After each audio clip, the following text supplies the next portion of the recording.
আর মুরগির মাংস। রুটি না হলে পরোটা আর মুরগির মাংস। কেন গরুর মাংস খান না?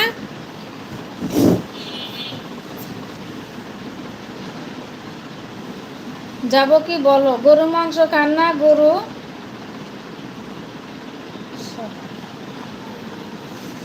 তারপর আসছে নাকি? একটা 42-এ ফোন দিছিল।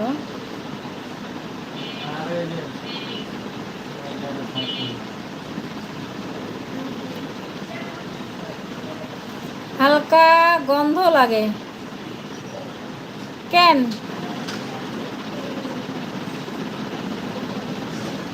কি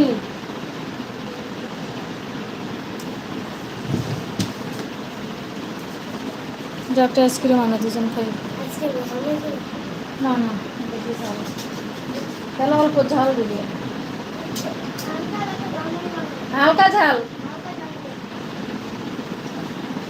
খাসির মাংস দেখলে বমি আসে, হালকা গন্ধ লাগে। খাসির মাংস দেখলে বমি আসে। আপনার ধর্ম কি?